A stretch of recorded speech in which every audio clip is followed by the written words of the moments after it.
Well, Bryan Harsin survived the weekend. What does that mean for this football team and this season going forward? Well, Zach, I actually just finished crushing some chicken farm, and I am freaking ready to rock and roll. You are Locked On Auburn, your daily podcast on the Auburn Tigers. Part of the Locked On Podcast Network, your team every day.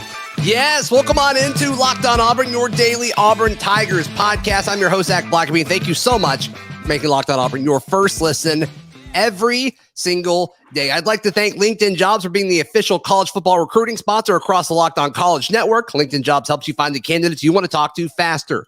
Post your job for free at linkedin.com/LockedOnCollege. Terms and conditions apply. It's Monday. We're joined by Lindsey Crosby, writer at auburndaily.com. and host of Locked On MLB Prospects. Bryan Harsin, Lindsey. Bryan Harsin survives another weekend on the Plains. A lot of fans are unhappy with that, but he won. It's always tougher to move on from somebody after they somehow find a way to win. I'm confused. There was a football game on Saturday? I was watching Aaron Judge versus the Red Sox. I don't know what you're talking about. Yeah, ESPN wanted us to watch baseball. That's for sure. That's for sure. Great piece, great opinion piece on that that Lindsey wrote at auburndaily.com. But yeah, I mean, the biggest thing to me was, okay, everybody kind of took a collective deep breath, processed everything that was going on. And then all day Sunday, Lindsey, people are checking message boards every few seconds. People are poking in the Locked On Auburn Discord every 15 seconds. Any news? Flight trackers are all over the place. I mean, it's craziness. But as of right now, everything I was told post Missouri win, Auburn beating Missouri, was it either happens this weekend or it's probably going to go till the bye week, which will be interesting to see what happens based on, if Auburn can perform against LSU, and then obviously what happens on the road in Athens. Yeah, and it's something where if it was going to happen on Sunday, it's going to happen Sunday morning. It's not going to happen after Sunday's practice. You're going to use all of that time to get everybody on the same page, get the players set up with all the new interim and all of that stuff. So if it's not happening Sunday night, it's not happening. And it's something where I understand the optics of you won the game on Saturday. Yeah. It really feels like Missouri lost more so than Auburn won, but in the score column, it is still a victory. And it's very hard to fire a coach, one, at all, two, in midseason, three, in midseason after a win.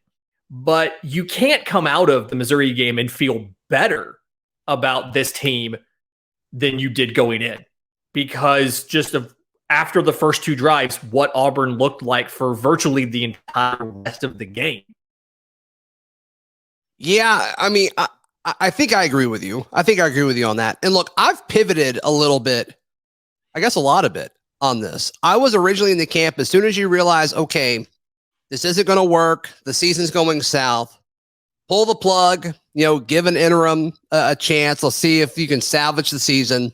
And you get first dibs on, who the next potential up-and-comer is. You get to go grab them, or you get to go, find an established guy. You get first dibs because I think Auburn will be the best job available this offseason. Mm-hmm. But now, after beating Missouri and just seeing the effort that this team put on the field, I just have a hard time. I have a hard time thinking, okay, you just got to mail the season in, because you just look at the John Samuel Shankers and the Derek Halls and, these upperclassmen that this is going to be their last season at Auburn.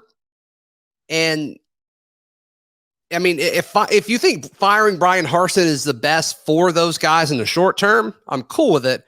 I'm not exactly convinced that's true anymore, but we'll have to see. Because if you promote an interim, whether it's Coach Rock or Zach Etheridge, those are the two names I'm seeing most, as far as promoting to interim if Harsin is fired. Are they going to be able to just save this recruiting class and propel Auburn forward afterwards? And maybe, but it's probably not going to matter until they bring in whoever the next coach is, right? Yeah. And like you said, I mean, and Harsin pointed out one of the very first things in his press conference, like the effort, the energy was there, especially from the defense. I wrote a piece for Auburn Daily about the big three, Ekuliota, Derek Hall, and Colby Wooden, and just how big of an impact they had on the game and how many snaps they played and how much the defense carried Auburn through that game. And, Harsin even touched on like the crowd, the stadium was completely packed and full for an 11 o'clock kickoff after we just got boat raced the week before against Penn State. And that's true. Like, was it full? Was it full for an 11 o'clock kickoff? I don't know about that. It looked a lot fuller than some other places that we saw that had 11 or 2 o'clock kickoffs. Old Miss is a big one that I thought of. Sure, I'll give you coming out of halftime. The student section's almost empty at Old Miss. Yep. Lane Kiffin, if you're listening, it was full at Auburn. The student section was hopping at Auburn. It was full the entire time. Mm-hmm. But yeah, these guys are still fighting. These guys have not quit on their coach. Right. And I think at this point, everybody, including Bryan Harsin, knows what's going to happen at the end of the year. Barring some sort of literal miracle, we all know there's going to be a change. So let's get the most we can out of the guys we have, get playing experience for guys we can, have the assistants get out and get the recruiting done that we can to try to salvage a class, and know that we'll probably still have our pick of coaches simply because most coaches who have a job right now would not be interviewing until late in the season, if not after their regular season ends anyway. That's a good point. And so I'm with you on that. I don't think we need to be in a rush. I know a lot of the Auburn fans really don't like him, and that's okay. I'm not telling you who to like and who to dislike, but think about the kids. And I saw, I don't know if it was on our Discord or where it was, Lindsay. It may have been on Twitter. I'm not sure, but somebody made the comment, do these kids really like Harsin that much, or are they just really good actors? I was like, no, I think these kids like Bryan Harsin a lot. I just think, I just don't think he's a good scheme coach. I think he's fine on the culture front because I think you're seeing semi what he preached from a character standpoint. I think you're seeing it. I don't think you're seeing it from, it being implemented on the field, but these kids like Bryan Harsin. And so if Auburn is to get to a bowl game, which is best for the program, you can say whatever you want, but Auburn needs to get to a bowl game this year to get those extra practices. You need Holden Geriner to get as many reps as possible if you think he's the future of this program. If you think Robby Ashford's the guy next year, you need him to get as many reps as possible. Whatever it may be, you need to get as many practices as possible for a lot of these guys. Now, I do think moving forward, Lindsay, this season, you got to do something different with the offensive line. We've said it before, but Tate Johnson being out, the drop-off from Nick Brahms to Tate Johnson was substantial, but I think the drop-off from Tate Johnson to Jalil Irvin, I messed that name up, Jalil Irvin, was even more, the drop-off from Tate Johnson to Jalil Irvin was even more substantial. And I think we saw that, one in the bowl game against Houston last year, but also this past weekend against Missouri. I mean, it was awful. It was really, really bad. And I hate it for Jalil, but the offensive line really, really struggled. He was a big part of it. The tackles weren't as good as they typically are. You have to try something different, I think. And that could be personnel. It can be how you're coaching them. It can be the scheme. It can be a multitude of things that you can do to help out this offensive line or attempt to help out this offensive line. To me, as long as Bryan Harsin's here and Will Friend is still the offensive line coach, they need to be doing something different every single day until they can find even just a little bit of a step in the right direction. Lindsay, helps his team out drastically. Yeah, it's something where we saw in fall camp when there was questions about Nick Brahms, we saw a lot of different guys taking, practicing snaps and kind of preparing to be that backup emergency, in case of emergency, break glass guy. Sure. I think we need to break the glass now. Try something different. And then, like you said, I mean, it's a lot of just setting up and with a quarterback under center and a back in the backfield and turning around and handing the ball to him on a slow developing run play. Darryl Dapper touched on it really well on Sunday's episode. Like, that just does not work this season. That has not shown to be an effective strategy this season. You have to either get the ball in the back's hands faster. You have to get them going outside. You can't just run it up the middle anymore. It's just Yeah, and you heard, adjust to it. You heard me push back against Daryl though, where it's like if we would have done something else and we didn't get it, it would have been like, why aren't you giving it to Tank? So and that was a valid point for that situation. But I think maybe now going forward, you need to be looking at, are there options we have to get the ball in Tank's hands that do not involve turning around and walking back there and handing it to him when he's 10 yards back in the backfield? And he had more yards after contact on Saturday than he had net rushing yards. That is crazy to me. Like that is a stat. What's like 60 something yards after contact, but 40 something total yards. Like, that is amazing. I don't know if I've ever seen that before. That's just astounding to me. But yeah, I mean, going back to the 4th and short thing that we saw at the end of it. One, I think they should have kicked. They should have kicked. Do I think Anders is the best kicker in the world? No. We wrote about that at Auburn Daily over the offseason. Lance came on and talked about it extensively on a show that did really well. And we talked about like the 5 biggest concerns going into the season. One of the ones we listed was Anders. And, you know, officially he's 4 or 5 on the season, which is fine. Most places would take that. But, you know, the stuff that happened with the offsides and all of that and the timeouts and stuff happening yesterday on Saturday, that was interesting. So we'll see. We will see what happens with all of that moving forward. Lindsay, today's show is brought to you by our friends at LinkedIn. LinkedIn Jobs is the best place to equip your small business with employees that can help your business grow. These days, every potential hire can feel like a high-stakes wager for your small business, and you want to be 100% certain that you have access to the best qualified candidates available. That's why you have to check out LinkedIn Jobs. LinkedIn Jobs helps you find the right people for your team faster and for free. You can make the job listing for free, then add your job and the purple hashtag hiring frame to your LinkedIn profile to spread the word that you're hiring. LinkedIn Jobs helps you find the qualified candidates you want to talk to faster. Post your job for free at linkedin.com/lockedoncollege. That's linkedin.com/lockedoncollege. Terms and conditions apply. Lindsay, as far as the game on Saturday, I know we touched a little bit on, you know, the 4th and short towards the end of it, but to me, the bright spot is Coy Moore. How do you find a way to make Coy Moore and Javarius Johnson both respectable threats at the same exact time? To me, that's the question.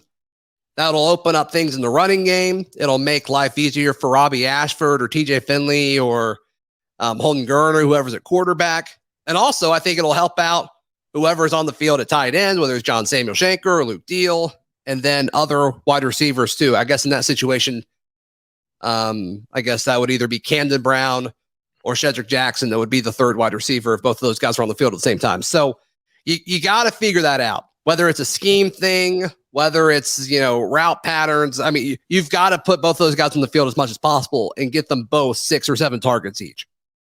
And something that I want to kind of point out is we talked before the season about who was going to be Auburn's number 1 receiver.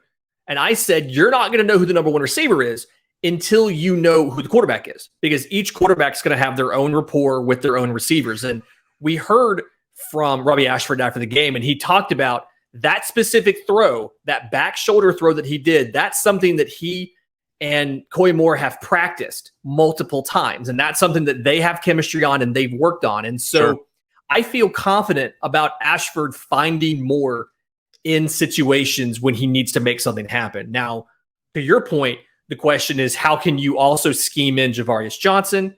And then how can you work the tight ends into this? I do find it interesting that for as many wide receivers as Auburn has, we run a lot of 2 tight end sets.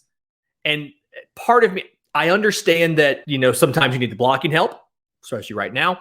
But I feel like there's times when we could have stand to spread it out a little bit more, have three receivers, 1 tight end, 1 back versus 2 receivers, 2 tight ends in the back, just to have a little bit more versatility in the passing game. Not something we've seen Auburn do a ton.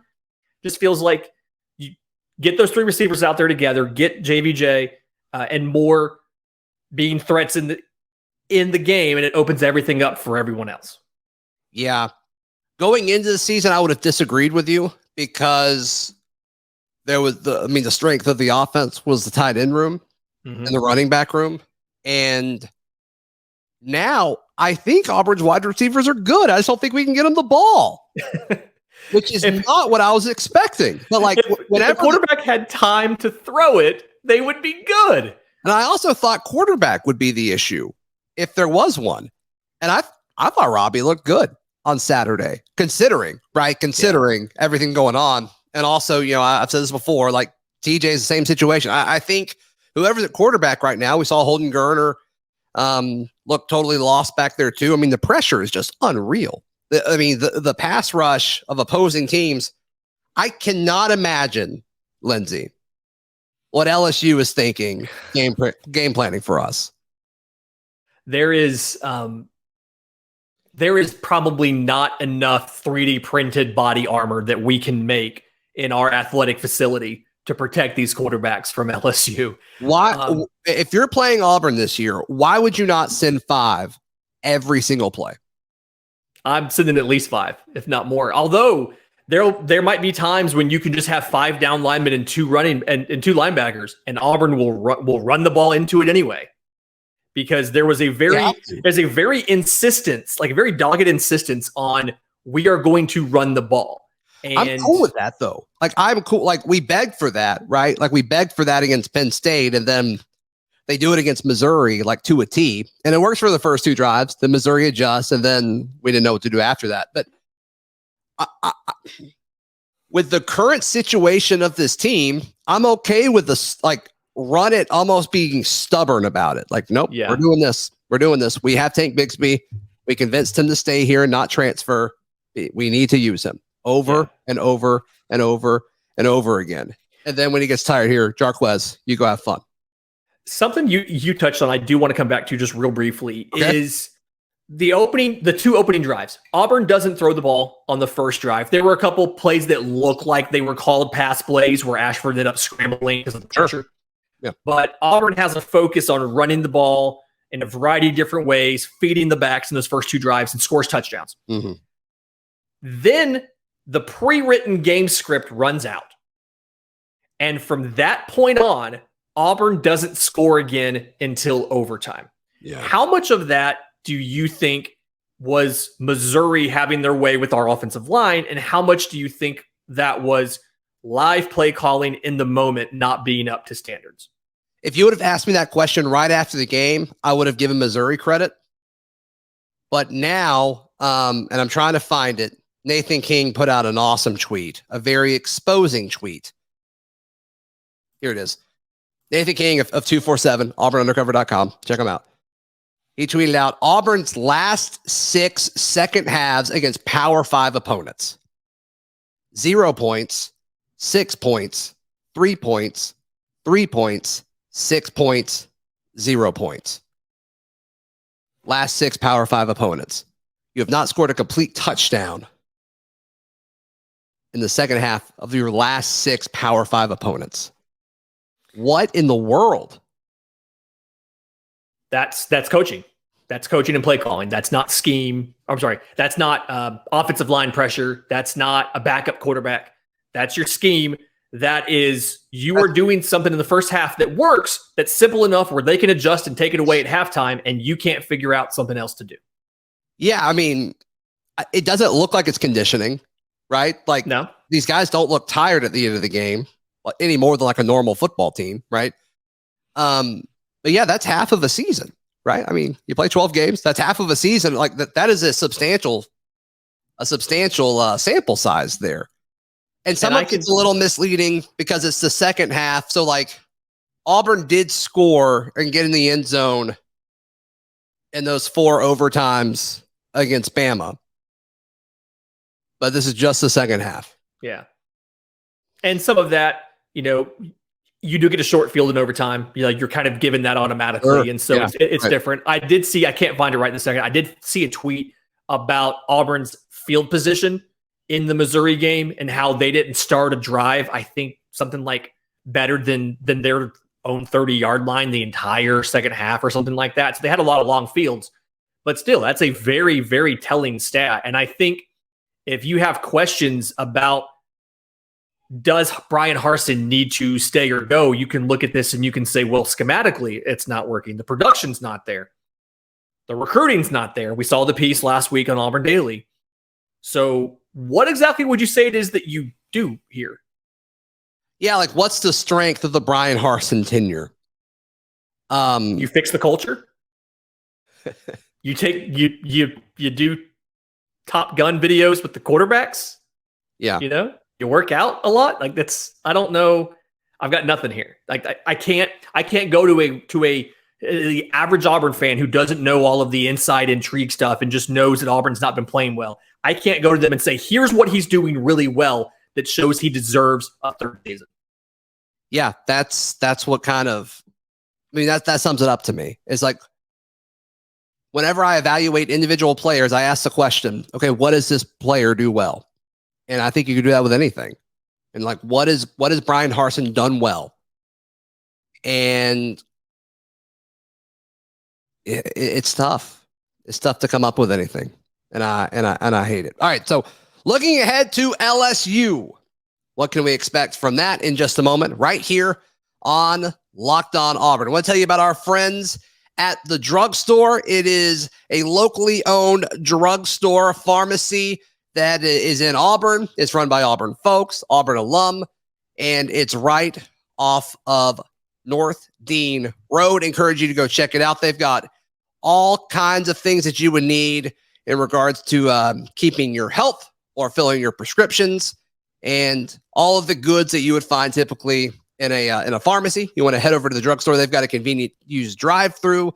They also offer delivery, ton of awesome local features, and they really care about the community as well. So if you're in the Auburn or Opelika, Lee County area, head over to the drugstore, move all your prescriptions over to there, and tell them War Eagle while you're at it. Thank you to the drugstore for partnering with Locked On Auburn.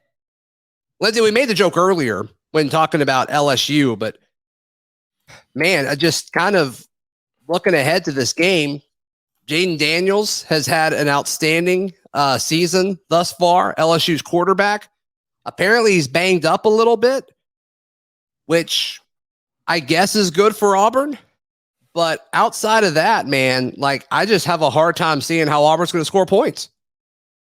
Yeah, I mean, LSU scored 21 touchdowns on offense in 3 games this season, 4 games. They pick up like 7 yards per play. They pick up like almost 6 yards per rush. And we just let Penn State run all over this team and then struggled to contain Missouri. I mean, they almost scored on one play in overtime that was a 20-something yard run that was a fluky fumble why we won the game. And so we're going to ask this team to stop or to hang with LSU. On paper, I don't see it. Now, the defense could absolutely step up and slow them down. I just don't know if Auburn's offense can keep up at this pace. Yeah. I'm not concerned about the defense. I'm not concerned about the defense at all. But I think they're going to be on the field a bunch, and I think over time it's just going to wear you down. LSU is opening at a 7.5-point favorite, according to our friends at Bet Online. The over/under for this game is 45.5. That seems a little high to me. My gut reaction is the under there, but yeah, just over a touchdown for Auburn, and that's what Missouri was, and Missouri almost won that game. So just kind of for reference there, but Auburn has not covered once this season, if you were curious. Right. So we'll see.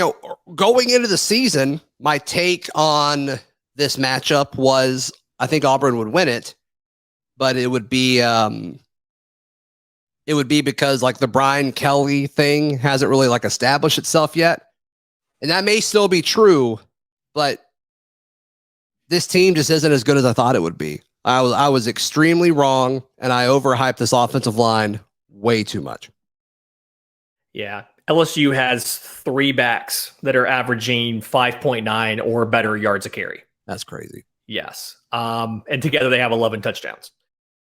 The like you said, defense, I feel okay that the defense is going to hold LSU to a reasonable amount of points. You're not going to shut down LSU. You're not going to shut down any modern SEC offense, but I feel confident they're going to slow them down.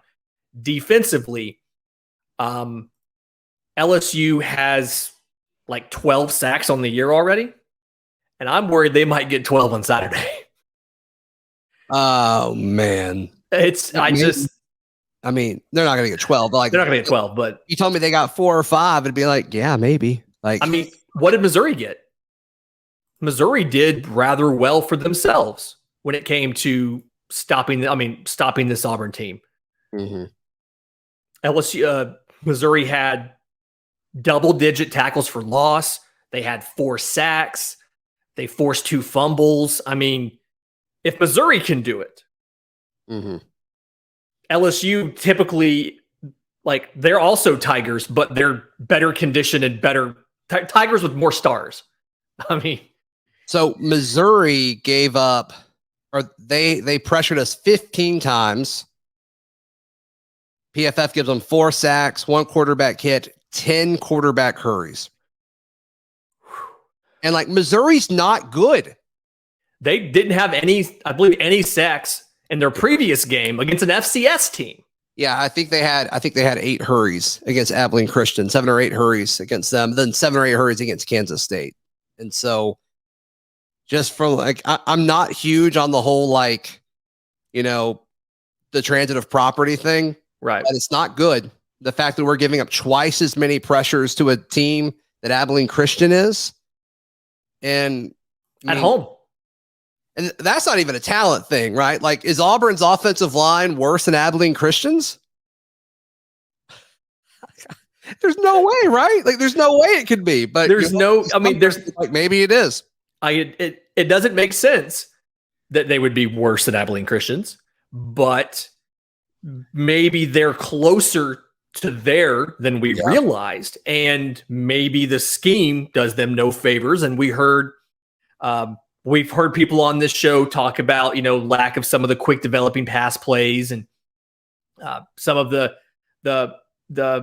same types of run, you know, the slow developing run plays and things like that. Maybe we're not schematically scheming around what our guys don't do well and trying to emphasize whatever it is that they do well. I hate it for Tank and Jarquez and Robby and TJ. I hate it for them so much. Because they're the ones that are statistically struggling from it. And then obviously, like any pass catcher, like they're not getting as many targets as any of them deserve. Like Malcolm Johnson Jr. is like not even like around, like it seems like, because there's just not enough targets for him. And he deserves targets, right? Like he's so fast, he's so electric in theory. We haven't been able to see it because of the offense limiting him, but there's just so many guys like that where it's like, man, if we gave each of these guys like 3 more targets a game, like who knows what they could do with them. But it's just, they haven't been able to pull it off yet. And I feel sorry for them. I hate it for them. Yeah. And it's something where I feel like if you can figure this out, if you can figure out a way to mitigate the offensive line weaknesses, you're not going to fix it. Not in season. There's no way. But if you can find a way to mitigate it, then you can see this offense reach something closer to average level of performance. And I think if you can do that, if you can get the offense closer to average with the defense that has looked, excluding the Penn State game, has looked pretty good, especially against Missouri, then it's a little easier to give Auburn a chance in some of those toss-up games later, like at Texas A&M, like in Arkansas. But as of right now, the team that we saw on Saturday, they're not going to be favored in a game other than Western Kentucky this season. And it's a shame. Like you said, I hate it for the individual players. Covering a game, you get to go to the press, like, you know, the media room, and you get to meet these guys after the game, and they come out to do interviews and stuff. And they're all fantastic people. They're all very nice people, and they deserve a chance to show what they can legitimately do. And they're not getting that chance. And it sucks. Yeah, it's a shame. It really is. I hate it for them. Lindsay, how can people find you, hear you, read you, all that stuff? I'm on Twitter at Crosby Baseball. My show, Locked On MLB Prospects, is available wherever you get your podcasts and on YouTube. You can find the writing at auburndaily.com and the merch at aushirts.com. Most of you will be watching or listening to this on Monday. If it's before Monday at 3 o'clock Central Time, Charlie 5 and I will be recording at Barbaritos, the one by the mall. It is not the new downtown Auburn location. That was not quite open yet. Once it's open, we'll probably be there. But for now, it's the one next to the Auburn Mall. Come by and hang out with us, eat a late lunch or early dinner with us. It'll be a lot of fun. You can read all my written work at auburndaily.com. And until tomorrow, this has been Locked On Auburn.